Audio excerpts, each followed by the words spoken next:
감독님부터 간단한 인사 말씀 부탁드리겠습니다. 네, 안녕하세요. 저는 핸섬가이즈를 연출한 신인 영화 감독 남동엽입니다. 반갑습니다. 예, 핸섬가이즈 제필 역을 맡은 이성민입니다. 반갑습니다. 네, 저는 핸섬가이즈를 너무 좋아하는 김성수 감독입니다.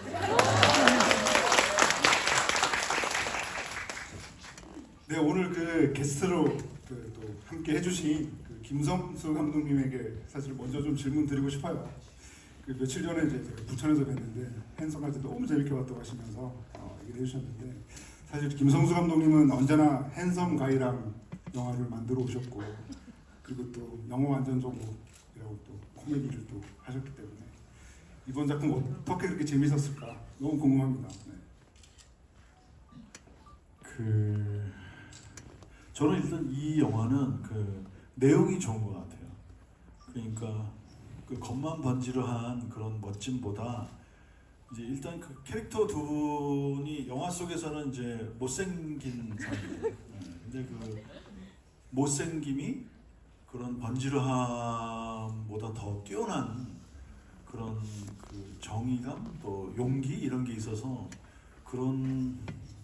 그러니까 겉으로 처음에 우리가 뭔가를 봤을 때 이렇게 예단하잖아요. 그 누구를 멀리서 보거나 이제 아는 사람이 저 사람이다 그러면 이렇게 했을 때 그 예단하는데 사실은 알고 보면 다르다는 걸 알았을 때 느끼는 그런 감정이 이 영화 내내 있는 것 같아요. 그래서 아마 이야기 전개도 그 예측 불허하는, 처음에는 이렇게 보였는데 이렇게 되고 또 어떤 장면이 나오면 그 장면은 이럴 거라고 생각했는데 전혀 다른 식으로 전개되는 그 이렇게 계속 가치가 전복되는 그런 이야기라서 아무튼 끝까지 제가 며칠 전에 저희 집사람하고 한 번 더 봤는데도 그런데도 계속 그 뭔가 본 영화인데도 계속 새로운 거를 보는 듯한 느낌이 들어서 그런 그 예측할 수 없는 전개가 정말 너무 좋았습니다.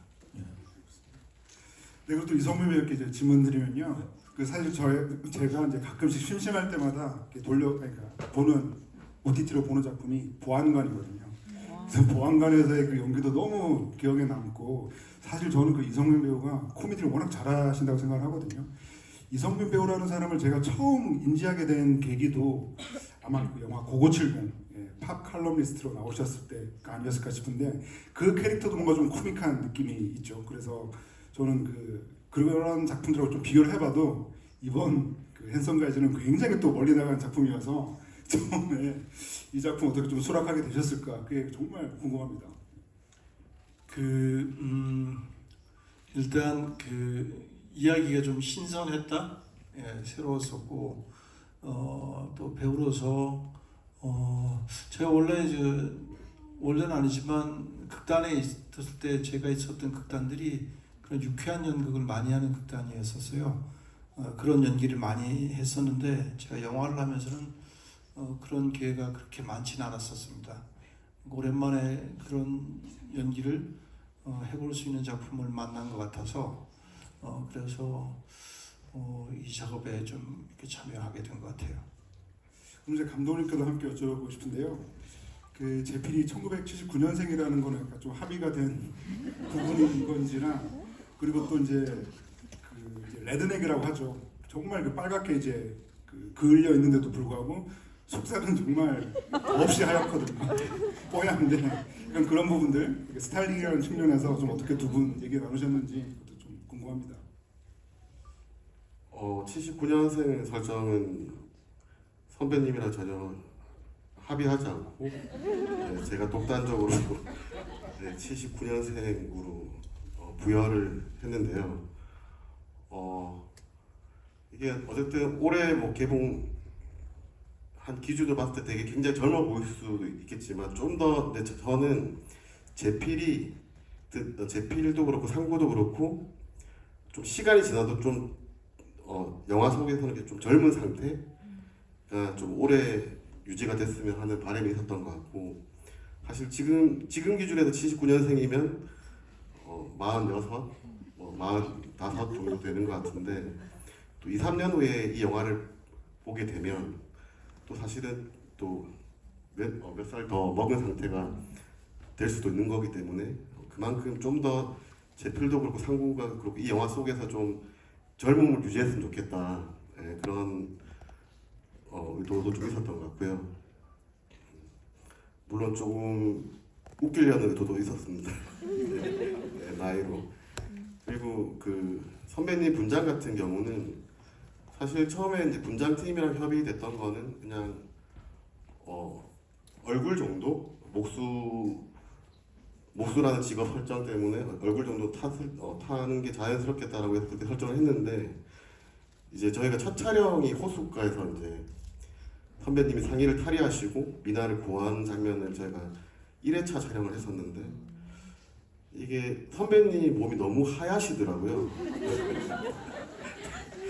그래서 제가 이제 선배님께서 이제 본인의 어떤 얼굴과 몸의 어떤 너무 큰 차이를 보시고는 좀 고민을 하시다가 차라리 좀 디테일을 더 살리자, 팔까지 좀 타게 해서 마치 하얀 뭔가 옷을 입고 있는 듯한 오히려 좀 디테일을 더 살리게 된 상황이라고 보시면 될 것 같아요. 부연 설명드리면은 그 노출신인데 몸이 만약에 좋았다면은 그렇게 안 했을 텐데 어떻게든 시선을 분산시키기 위해서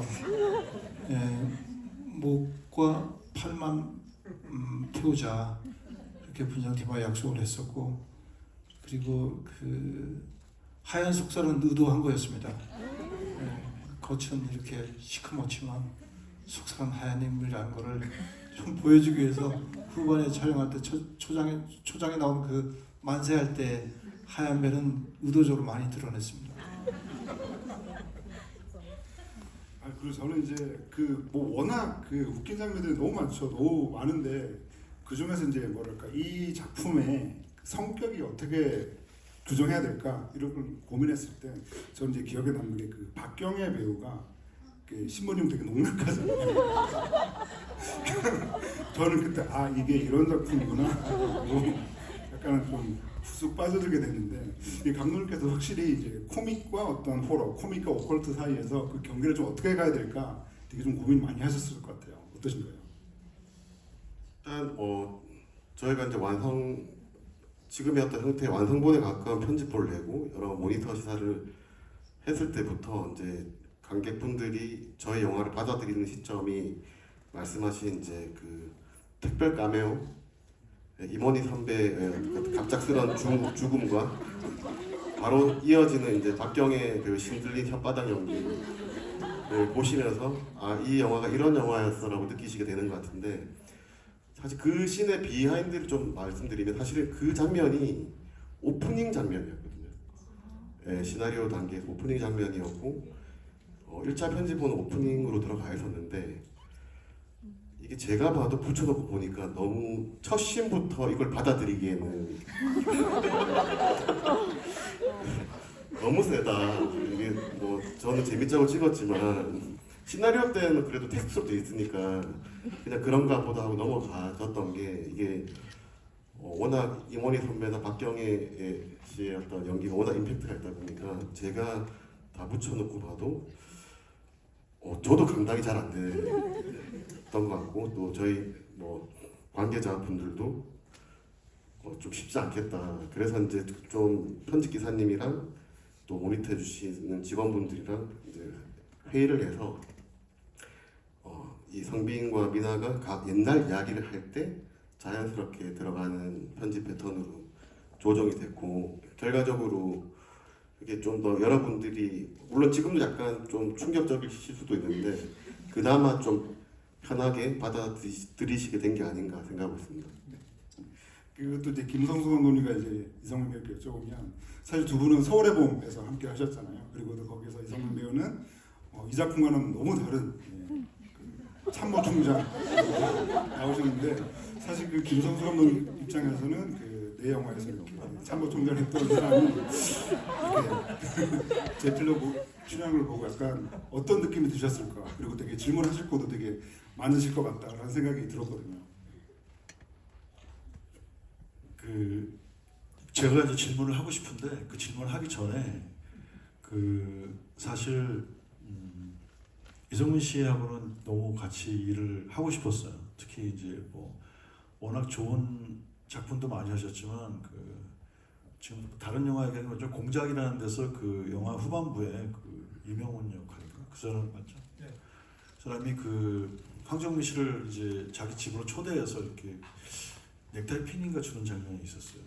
그 장면에서 이제 그 시종일관 굉장히 그 무겁고 딱딱하고 이렇게 그런 엄격하던 사람이 갑자기 되게 그 인간의 얼굴로 바뀌면서 이렇게 내가 이런 선물을 했을 때 이 사람이 이걸 어떻게 받아들일까 걱정과 기대 뭐 이런 연기를 표정만으로 보면서 와 지금 너무 제가 그 장면에 이제 빠져드는 거죠. 그래서 서울의 봄 때 이제 같이 일하게 되면서 그 너무 기대가 컸는데 그 참 뭐 서울의 봄에서 첫 장면에서 그 이렇게 그 보안사에서 사람들이 와서 납치할 때 총을 쏘거든요.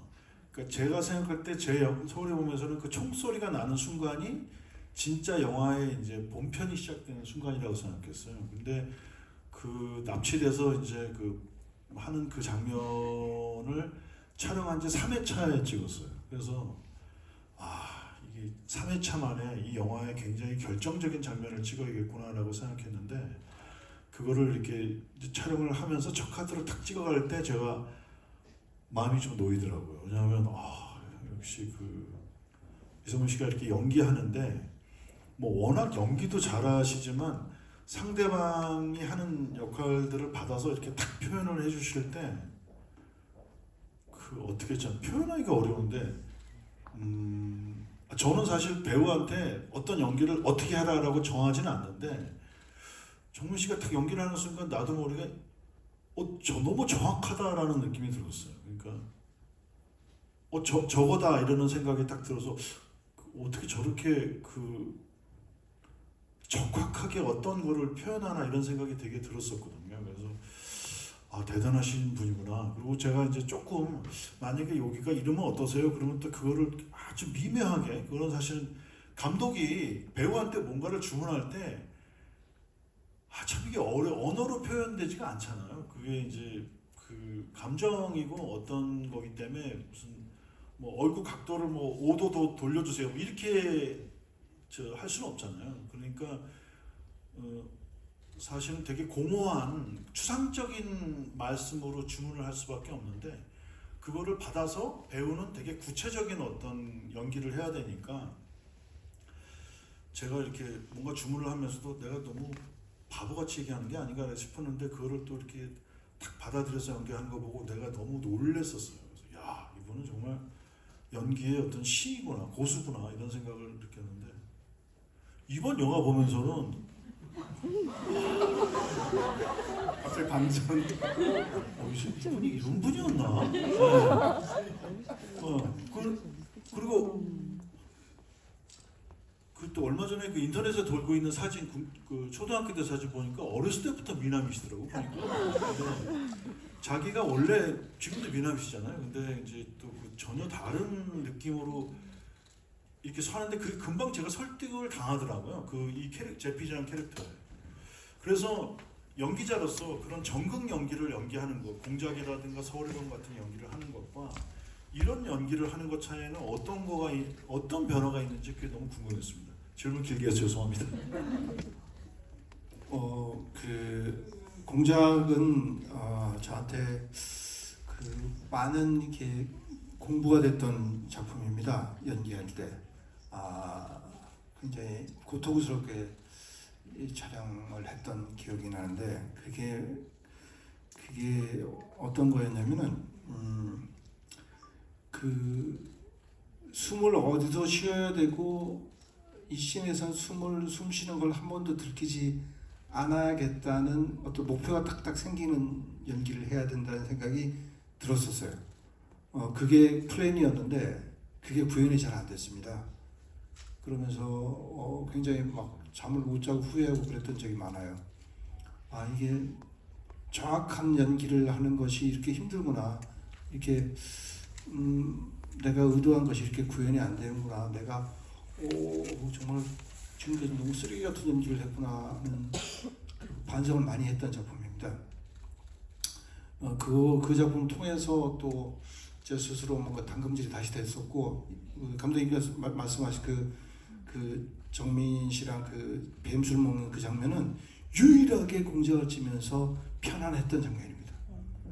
그 씬은 그냥 숨을 자유롭게 쉴 수 있었고 편안하게 연기를 할 수 있었어요. 근데 나머지 연기들은 모든 것이 페이크였기 때문에 뭔가를 들키지 않고 숨쉬는 것도 들키지 않아야 된다고 생각했기 때문에 굉장히 힘들었던 씬인데, 그런 식으로 전극 연기들은 감독님하고 했던 서울의 봄의 역할도 마찬가지지만 어떤 플랜이 명확했어야 되고 이렇게 어떤 질량이라든가 질감이라든가 부피라든가 것들이 좀 이렇게 딱 이렇게 설계도처럼 정해져 있는 것 같아요. 거기서 변주할 수 있는 게 크진 않은데 이런 연기는 제가 이 작품을 선택했던 이유도 그거지만, 이런 연기들은 뭔가 좀 더 오픈돼 있고 뭔가 다양한 표현을 좀 선택할 수도 있고 때로는 과할 수도 있고 때로는 뭐 다른 완전히 다른 호흡을 할 수도 있고 그런 여지가 있는 것 같아요. 그런 여지를 감독님께서 만들어 주셨고, 그래서 뭔가 그런 전극 연기보다는 좀 더 자유롭게 연기를 할 수 있고 다양한 상상을 할 수 있는 그런 약간 자유로움이 있는 것 같아요.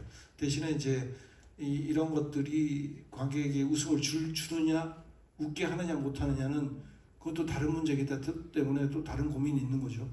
예, 그런 뭐 배우로서 저 개인적으로는 그런 차이가 있는 것 같아요. 그러면 그 김성수 감독님께서 그 한 장면 꼽으시면 어떤 장면 좀 기억 남으시나요? 저는 이 장면에서 제일 그 기억 남는 거는 사실은 그 둘이, 그러니까 그 미나가 와서 둘이서 이렇게 되게 좋은 시절을 보내잖아요. 그 안에서 이희준 씨하고 그때 그거를 바라보는 제필이의 표정이, 그 표정에서 약간 그 연적에 대한 느낌도 좀 있었거든요. 나중에 좀 짜증을 내죠. 이게 근데 이 영화에서 굉장히 여러 부분에서 저는 그 남동혁 감독이 약간 그 금기를 건드리는 낚시터에서 이렇게 뒤에서 제필이 이제 그 덩치가 큰 그 상구의 허리를 잡고 엉덩이를 잡고 이렇게 있는 모습이라든가 뭐 그리고 이제 막 톱밥 기계로 사람이 들어간다거나 이렇게 할 때 그 우리들이 갖고 있는 기존 고정관념을 이렇게 그 기존 상식이나 어떤 기대치를 확 무너뜨리는 그런 걸 무너뜨림으로써 오는 그 어처구니 없음 또는 당혹스러움 이런 것들에 대한 그게 무너지면서 오는 이렇게 그 웃음과 그 통쾌함과 이렇게 놀람 이런 게 좀 있는 것 같아요. 그래서 그런 재미가 굉장히 뛰어난 예측 불구한 막 널뛰게 하던 그런 영화의 재미가 있는데, 대신 저는 오히려 그런 영화 전체의 그런 들쑥날쑥할 수 있는 그런 표현의 방법을 제필이라는 캐릭터가 굉장히 중심을 잡아주는 것 같아요. 그러니까 그 방 안에서는 그 미나하고 이제 상구하고 막 굉장히 그런 재밌는 거를 하고 있을 때도 밖에서 언뜻 지나가면서 보는 그 표정, 그 다음에 그것도 이렇게 탁 스톱모션으로 뒤에서 잡히는 표정이랄까 이런 거에서 그 제필의 그 리액션이 그 상황을 되게 그럴듯하고 자연스럽고 관객들한테 설득시키는 역할을 했던 것 같아요. 그러니까 제필이라는 역할이 되게 재밌기도 하지만 굉장히 이 영화 전체를 우리한테 이것이 이렇게 일상적인 이야기는 아니지만 이 세계 안에서는 굉장히 그럼직한 어떤 자연스러운 세계로 받아들여주는 그런 역할을 해주신 것 같아요. 근데 하나 진짜 반복해서 보면서도 좀 그랬던 거는 그 둘이 넘어져서 이렇게 몸이 포개진 상태로 얼굴이 맞닿아 있는 거는 보면서 좀 어떠셨어요? 촬영할 때도 약간 어색했지만 본 영화를 보면서 감독님 왜 이렇게 길게 쓰지? 어떠셨어요? 네, 관객분들이 감독님이 느끼셨던 대로 아슬아슬함을 주고 싶었던 것 같습니다. 좀 더 얘기해 주시죠. 네, 뭐 이제 어떤 댓글에는 어떤 뭔가 키어 영화 뭐 이런 키어 영화 아닌가 그런 댓글도 본 것 같은데요. 어쨌든 뭐 그런 의도는 없고 워낙 이제 되게 친한 사이고 사람 대 사람의 어떤 굉장히 오래 가족 같은 친형제 같은 친한 사이고 친하기 때문에 어떻게 자연스럽게 나올 수 있는 그런 행동인 관점에서 네, 어쨌든 제 나름대로 어떤 선은 넘지 않으려고 선을 넘은 건 아니에요. 네, 뭔가 코믹함은 선사하되 선은 넘지 않으려고 노력했던 것 같습니다. 제가 그냥 질문 하나만 더 해도 될까요? 아니 그러니까 그런 갑자기 막 사람이 이제 그 나무가지가 떨어지면서 그 여자 캐릭터의 가슴을 관통한다거나 그렇게 굉장히 흔히 우리가 이제 연출할 때 어떤 장면을 할 때 너무 도발적이거나 너무 가버리거나 너무 의외의 표현을 하려고 그럴 때 감독 입장에서는 좀 머뭇거림이 있지 않아요? 이런 표현을 했을 때 이게 관객들한테 용인될까? 관객들이 이걸 받아들여 줄까? 제가 볼 때는 그게 되게 신인 감독치고 너무 용감한 연출을 하는 것 같은데 그런 결정을 할 때 좀 그런 머뭇거리거나 좀 자신 없음 이런 건 없나요? 일단 언급하신 그 장면들에 대해서 좀 설명해 드리면 나뭇가지에 관통돼 죽는다든지 분쇄기에 갈려서 죽는 장면들은 사실 이제 이 해성가이즈가 원작 있는 영화고 원작에도 되게 유사한 상황이 있었고 사실 원작은 더 직접적이고 더 뭔가 사지 절단되는 상황을 직접적으로 보여주는 좀 그런 더 날것의 느낌이 강한 영화인데 이제 저희는 이제 그거를 한국 상업 영화로 이제 바꾸는 과정에서 제 나름대로는 어쨌든 그거를 뭐 저희가 뭐 오락 영화라고 해서 산업 대중 영화라고 해서 그걸 다 없애고 싶진 않았고 왜냐하면 또 원작 고유였던 재미를 어느 정도 유지를 하고 싶었던 것 같고 다만 직접적이진 않지만 그 어떤 효과 임팩트는 좀 최대한 표현됐으면 좋겠다. 또 어떤 그런 장르의 묘미는 최대한 살리고 싶었던 마음에서 최대한 직접적으로 보여주지 않지만 그런 느낌은 조금 전달이 되게 하는 게 원작 팬들을 위한 뭐 부분도 있고 또 그런 또 장르적인 재미에 조금 소홀하고 싶지 않았던 것 같아요. 예, 스릴러적인 뭐 스플래터라고 하나요? 예, 스플래터 장르적인 그런 상황들에 대해서 조금 그럴듯하게 표현하고 싶었고 우리 영화에는 그게 필요하다고 느꼈던 것 같아요. 감독님 아까 그 대기실에서 그 제필과 상고의 관계에 대해서 언급하셨던 작품 하나 있으시잖아요. 브로크백 마우스 그런 느낌이 잘 변형이 된 것 같고요. 아무튼 저는 이제 이런 코미디 영화를 보면 사실은 이제 너는 어떤 장면이 재밌었냐, 나는 뭐가 재밌었다라고 하면서 거의 뭐 밤새 얘기하는 그런 재미가 되게 중요한데 저는 이 작품도 약간은 정말 사람들마다 저마다 그 재밌게 보는 장면이 다 많을 것 같아요. 되게 다양할 것 같은데 저는 이 작품 보면서 정말 감독님 너무 궁금하더라고요. 그러니까 일단은 즉각적으로 떠올랐던 작품은 그 페럴리 형제의 붙어야 산다 뭐 이런 버디 무비도 떠올랐고 그리고 또 제가 정말 좋아하는 GH 사단의 그 총알탄 사나이, 그러니까 특히 총알탄 사나이에서 또 가져온 장면도 있는 게 그 박주현 경찰이 이제 어딘가를 정말 확 급습하려고 문을 확 찾는데 발만 쏙 들어간다든가 뭐 이런 식의 이런 것들이 워낙 많이 보이고 또 주성치 영화 같은 느낌도 들고 이래서 저는 이 감독님의 어떤 그런 어떤 코미디적인 어떤 취향의 리스트 이런 게 되게 궁금했습니다. 혹시 말씀해 주신다면.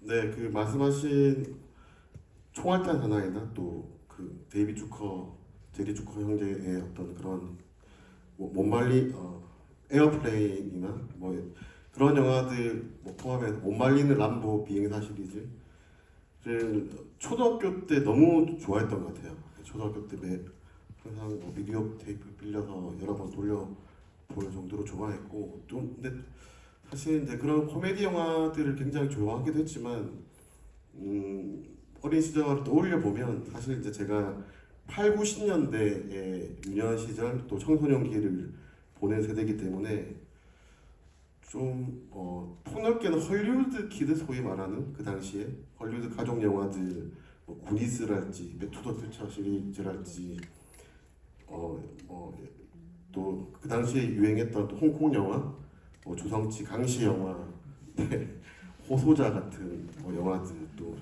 오상 감독님 영화들 두루두루 다 좋아했던 것 같고 말씀하신 그 박지환 씨 어떤 슬랩스틱 시퀀스처럼 좀 작정하고 제가 좋아했던 영화의 어떤 한 장면을 오마주하는 개념으로 적용하기도 했지만 제가 영화를 만들고 나서 보니까 어렸을 때 제가 좋아했던 영화들의 어떤 잔상들, 이미지들이 알게 모르게 많이 좀 스며들게 된 것, 저의 어떤 취향이 그게 뭔가 의도됐던 것도 있지만 의도하지 않았는데 예를 들면은 미나가 입고 있는 점퍼 같은 경우에는 의상팀이 뭐 여러 가지 의상을 이제 선택할 수 있는 의상 후보들을 몇 개를 줬는데 제가 이제 그 점퍼를 그냥 직감적으로 골랐는데 나중에 보니까 사실은 제 인생 영화가 백투더 퓨처 시리즈거든요. 근데 2탄 백투더 퓨처 2탄에서 마이클 제이 폭스가 입었던 미래 점퍼랑 좀 비슷한 느낌이 들더라고요. 그런 부분들이 그래서 되게 반가웠는데 오히려 영화를 만들고 나서 보니까 그런 선택들이 결국에 어떤 저한테 잠재되어 있던 제가 좋아하는 어떤 기호가 자연스럽게 좀 적용됐던 게 아닌가라는 생각이 들기도 했던 것 같습니다. 그래서 또 시간이 꽤 많이 지났는데 혹시 김성수님께서 질문하실 혹시 더 있으시면 질문 받고 객석으로 예. 그래 그러면은 객석 질문 넘어가도록 하겠습니다. 손 들어주시면 마이크 전달드리겠습니다. 여기 두 번째 줄 손 들어주신 까만 옷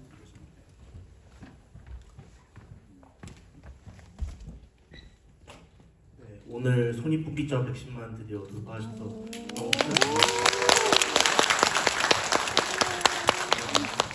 순위에서 내려올까봐 다른 영화 못 보고 있었는데 이제 볼 수 있을 것 같아가지고 너무 다행입니다.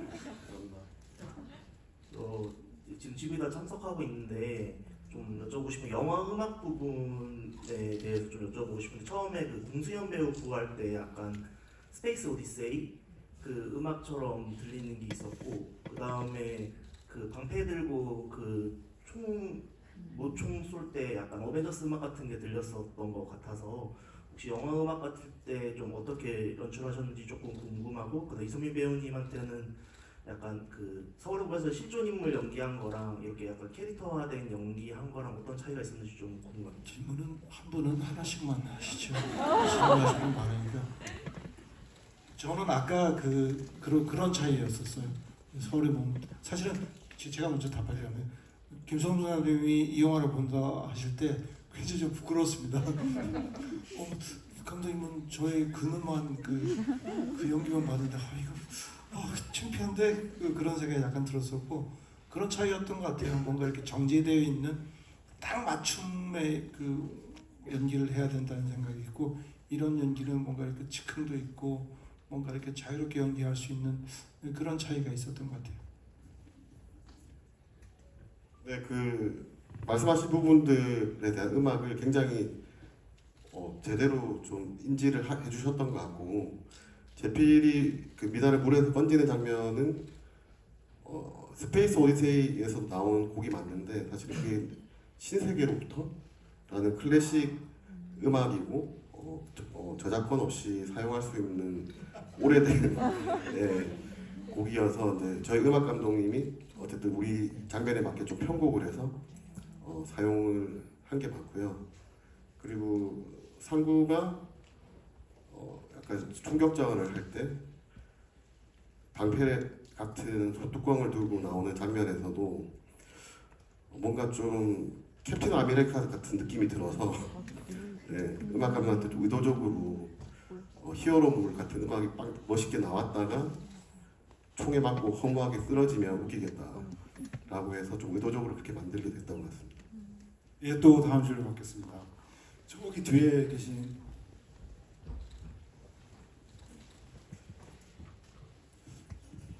영화 너무 재밌게 잘 봤고요. 저는 그 집의 미술적인 부분이 영화에 몰입하는 데 도움이 많이 됐던 것 같은데 혹시 감독님의 의도대로 집을 처음부터 끝까지 다 설계를 하신 건지 아니면 좀 원래 있는 집에서 좀 영감을 받으신 부분도 있는 건지 그게 좀 궁금합니다. 네, 제필이 구입한 숲속 산장 베이커 신부의 집은 저희가 이제 미술 감독님이랑 같이 여러 회의를 거쳐서 오픈 세트로 제작한 세트고요. 실제 어떤 존재하는 산장을 빌려서 촬영을 한 건 아니고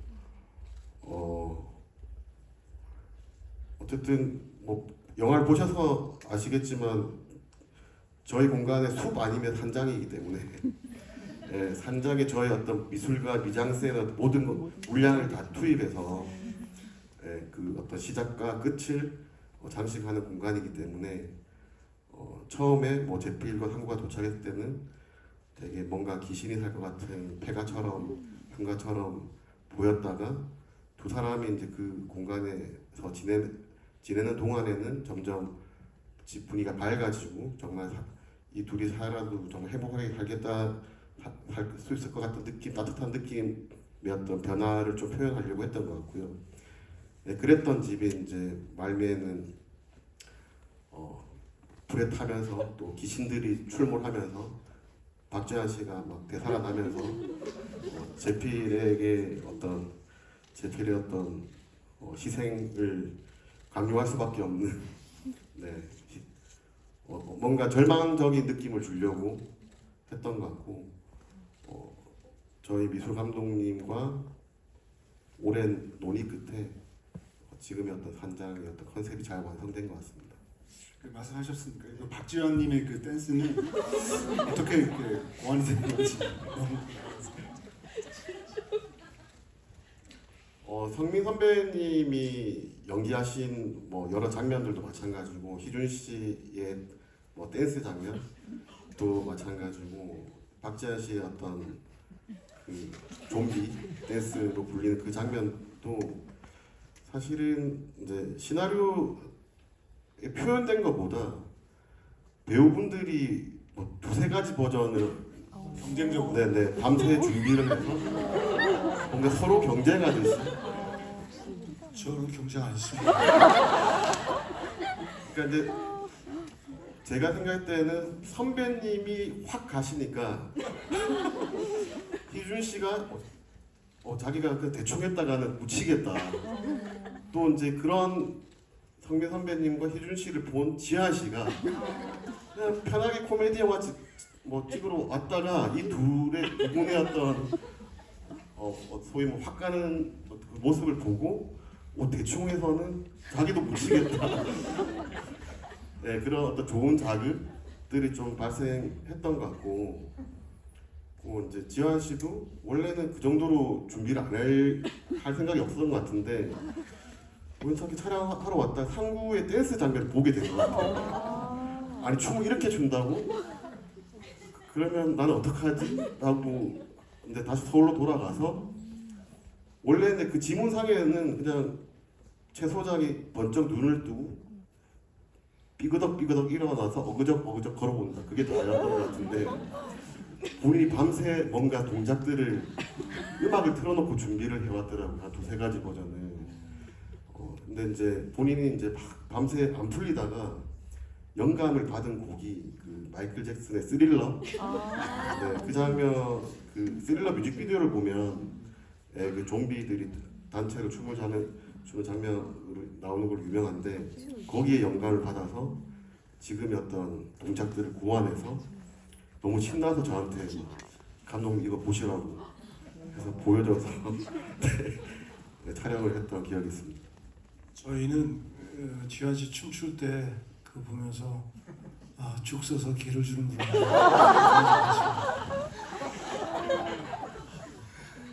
네, 또 이어서 질문 받겠습니다. 여기 가운데 계신. 네.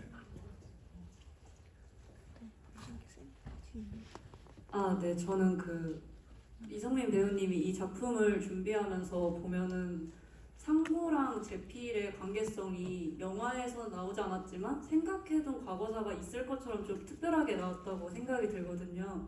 그래서 생각하신 게 있는지 좀 궁금합니다. 뭐 구체적으로는 뭐 그렇게 막 감정이 붙거나 그러진 않았습니다. 둘은 굉장히 외로운 사람들이고 특히나 그 사회에 일종의 뭔가 소외된 사람들이라고 생각했습니다. 그중 유독 상구가 그거에 상처를 많이 받는 사람이라고 생각했고 제필 역시도 그런 뭐랄까 뭔가 외모로 가지는 그런 또 나머지 성격으로 가지는 내 의도하고 상관없이 많이 피해를 보고 살아온 인물이라고 생각했었고 제필은 그거를 스스로 딛고 일어설 수 있는 뭔가 이렇게 그 힘이나 능력이나 메탈이 있는데 상구는 그렇지 못한 인물이라고 생각했고 그래서 그 상구를 챙기면서 또 상구는 또 제필을 따르면서 같이 형제처럼 의지하면서 살아왔다고 생각했어요. 그 정도 과거 전사 정도로 생각했고 그 영화에서 삭제된 장면이 있는데 사실은 둘이 우리 조용한 데 가서 전원주택 하나 마련해서 좀 뭔가 사회와 그렇게 교류를 안 하면서 조용히 둘만 살자라고 마련한 집이 그건데 그 집을 계약하고 나서 둘이 아주 감동적으로 이렇게 포옹하고 둘이 막 이렇게 멜로 영화처럼 둘이 껴안고 뱅뱅 도는 씬을 찍었는데 감독님이 그건 빼셨어요. 그리고 근래에 와서 감독님한테 들은 전사는 제필이 전문대 미용과 출신이라는 걸 중퇴라는 거를 들었습니다.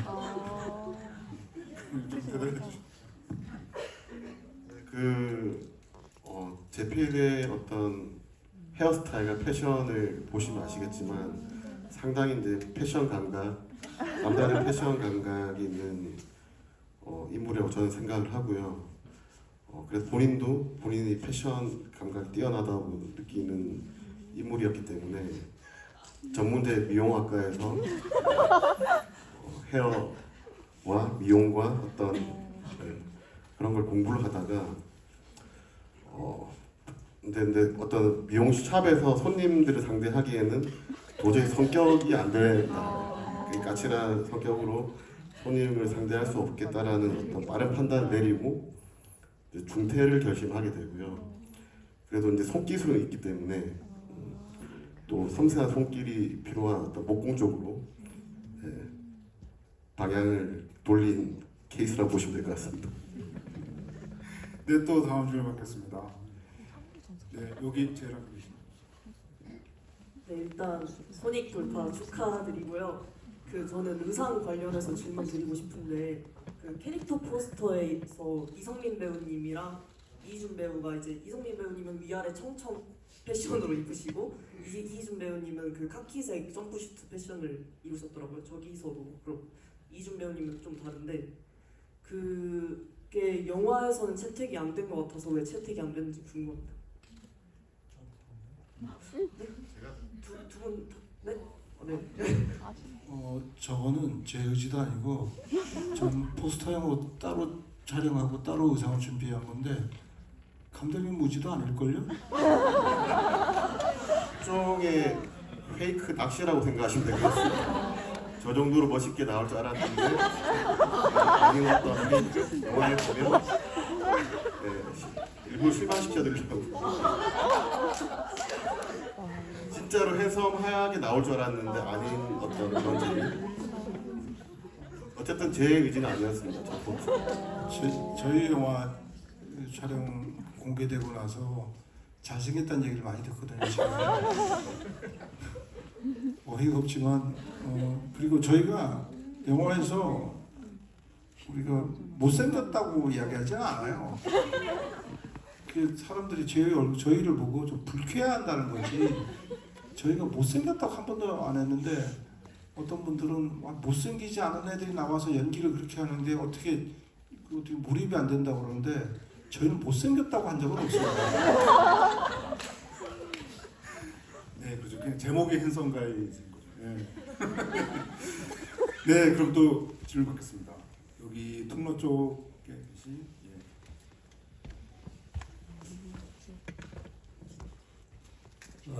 영화 너무 잘 봤고요. 벌써 저는 두 번째 봤습니다.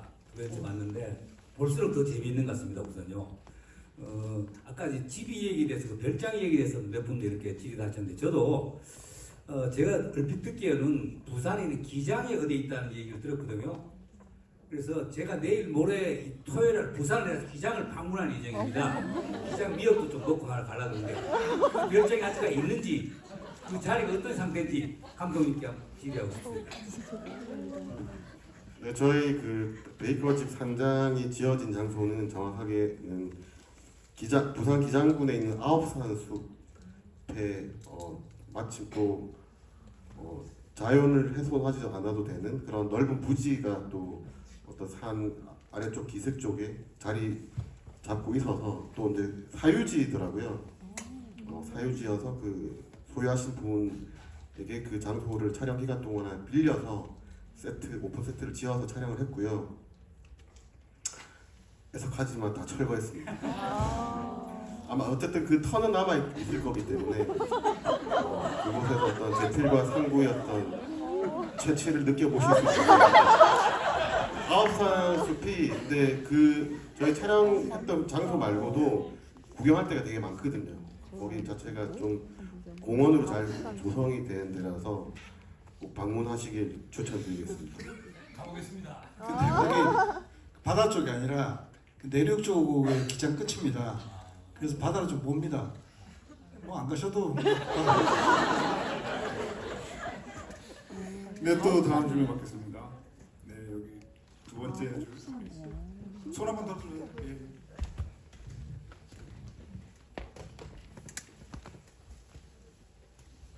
그리고 아쉽게도 이 질문을 마지막 질문을 해야 될 것 같습니다. 지금. 네. 안녕하세요. 다른 게 아니고 제가 예전 GV 때부터 계속 질문하고 싶었던 건데 이게 아무래도 외모에 관련된 얘기다 보니까 그 겉과 속이 다르다 약간 이런 뜻을 갖고 있는 거잖아요. 그래서 혹시 봉구라는 강아지가 이제 진도 믹스견인데 대사에 보면은 못생긴 강아지라던가 아니면은 좀 더럽게 생긴 강아지라는 대목이 있는데 약간 진도 믹스에 대한 인식이랑 관련되어서 일부러 진도 믹스를 선택하신 건지. 네, 답변해 드릴까요? 저는 그 진도 믹스견인지 지금 알았고 그게 맞다면 저는 일단은 금시초문이고요. 공구가 진도 믹스견인지 저는 어쨌든 믹스견인 건 아는데 어떤 종이 믹스가 된 건지는 저는 확인해 본 적이 없고 알려고도 하지 않았고 네, 처음 그 봉구가 이제 복순이라는 개인데 원래 암캐예요.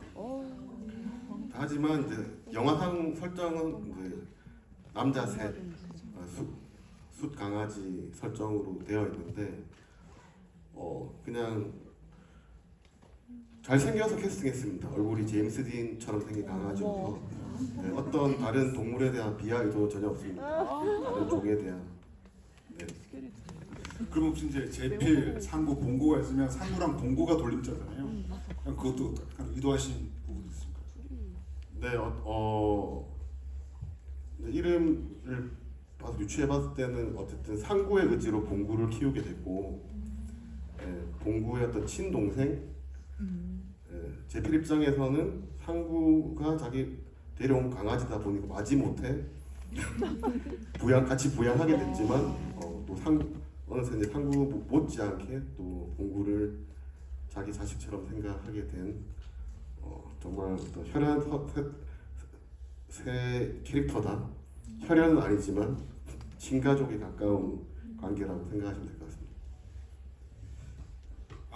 정말 시간이 아쉽긴 한데요. 여기서 이제 마무리하면서 이제 말씀 좀 더 들어가야 될 것 같은데, 저는 이제 감독님 꼭 드리고 싶은 말씀이 있었는데요. 저는 이제 정말 오랜만에 뭔가 되게 제가 되게 응원하고 싶고 지지하고 싶은 그런 감독님을 본 것 같다라는 생각이 들어서 좀 되게 너무 영화를 재밌게 봤고, 코미디도 코미디지만 저는 이 영화의 되게 구조나 이런 게 되게 탄탄한 것 같아요. 직접 각본까지 쓰셨는데 기본적으로 이제 모든 어떤 영화 속의 일들이 사건을 벌이고 수습하고 약간 이런 구조고, 되게 좀 손쉽게 보이는 어떤 그런 복선들 있잖아요. 가령 뭐 차를 타고 가다가 삼지창 뭐 곡괭이를 뭐 흘린다던가, 혹은 딱 누가 봐도 이쪽에 나중에 어떤 식으로 쓰겠구나라고 생각하는 그 레일건이라고 하나요? 못을 발사하는 기계 같은 것들이 사실 다 나중에 다 꼼꼼하게 쓰이잖아요. 그래서 저는 또 갑자기 또 생각나는 가장 웃기는 장면 중에 하나가 그 우연 배우 연기한 이 신부님이 사실 과거에 그 정도로 잘 못 알아들었으면 영 공부를 좀 하셨을 것 같은데 정말 아예 안 하셨더라고요. 마지막에 뭐 I'm a boy, you are a girl 그런 걸로 내가 그런 식으로 뭔가 이렇게 모든 것들이 약간 대꾸를 이루는 구조. 근데 그 대꾸를 또 완성하는 게 이 영화의 제목, 원작과도 다른 제목이잖아요. 그래서 이제 영어는 핸섬가이드라고 돼 있는데 저거를 어떤 식으로 뭐 풀어주나 했더니 이제 결국에는 그 악령에 쓰인 그 이제 그 주인공이 너희들은 더럽게 못생겼다고 그렇게 하면서 이렇게 뭔가 또 제목을 또 이렇게 완성시켜주는 그런 모든 구조들이 저는 되게 기발하고 좋아서 정말 진짜 대단한 좀 스토리텔러가 나왔다 이런 생각을 좀 해본 것 같습니다. 그 점에서 진짜 더럽게 못생긴 건 그 사탄 아니에요? 자기가 더 못생겼으면서. 네, 아무튼 저는 감독님 이런 말씀 좀 드리고 싶고요.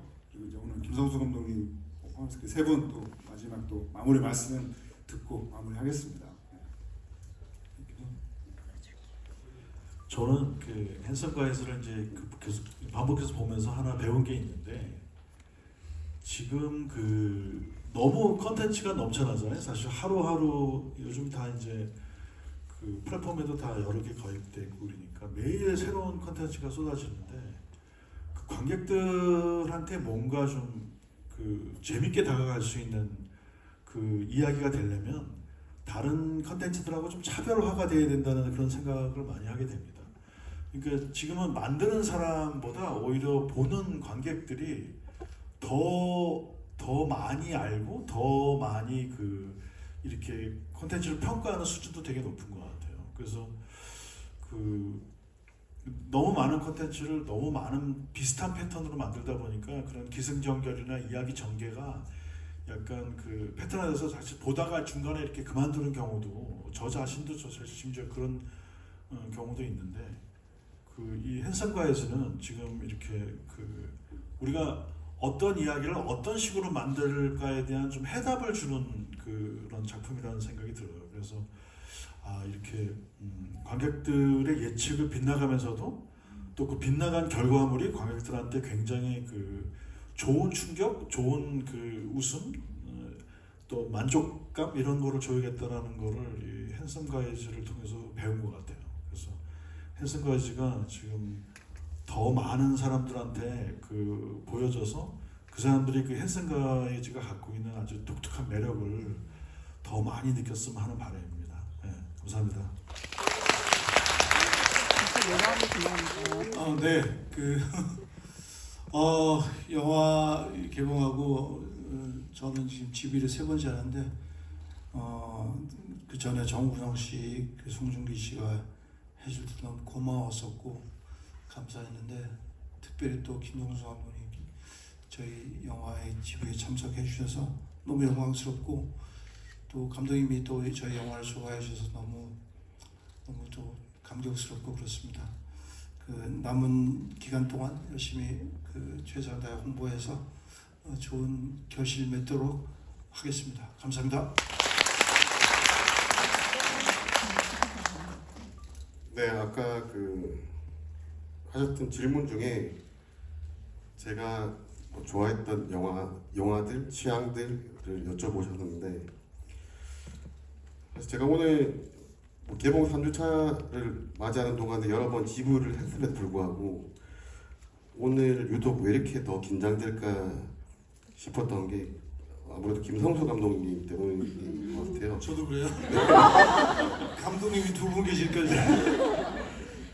네, 김성수 감독님의 어떤 데뷔작 런어웨이는 제가 고등학생 때 봤던 영화고, 네, 그 감독님의 비트는 제가 대학교 97년도 대학교 1학년 새내기 때 봤던 영화고, 사실 되게 네, 어려 보이시는데 제 피리보다 나이 많으시더라고요. 제 피리보다 한 살 많은 78년생 감독이었습니다.